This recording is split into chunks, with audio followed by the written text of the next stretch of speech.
My name is Jace Peck. I'm known as JP, and I'm from Park City.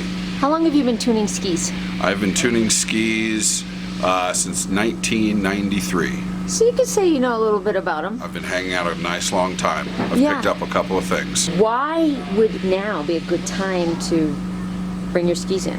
Well, through the season there's a lot of subtle changes in the snow and the conditions that'll keep you guessing on how to keep your equipment running optimally. But one of the big macro changes is springtime, of course.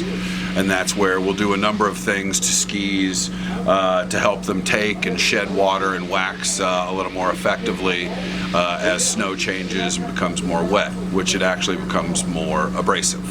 When we're into spring, that means our snow is old and it's very dirty. That coupled with freezing and thawing every about 24 hours, it'll really exacerbate any problems you've got with the ski. And so we're going to do a number of things, including base work and edge work, and definitely a multitude of wax work to keep it running very well. We've got a lot invested in the sport, and it's our opinion that the more tuning and the more attention to detail you can get, the better time you'll have. What does a structure look like for a normal winter ski, and what does it look like for a spring ski? Well, there's a lot of different patterns that do a lot of different things, but generally in the fall, when things are cold and fresh, you're going to see very tight, smaller looking patterns that aren't as deep. And as we get warmer, the patterns will start to widen out, and we will run them more coarse until we get to springtime, where it'll be like rubbing two records together. Just very coarse and very deep, ready to take a lot of wax and shed a lot of water.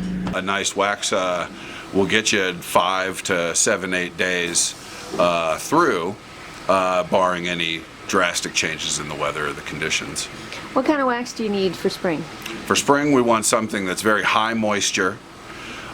We don't want anything that's dry. We want something with a nice wide temperature range to it.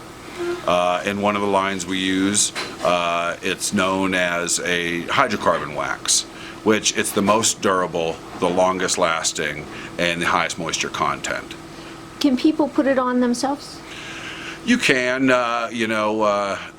garage tuning is fun for a while till it's time to clean up, and you don't necessarily want to rub it on. You want to iron it on, which means you'll have excess, which means it'll go on the floor and onto your shoes and into your house.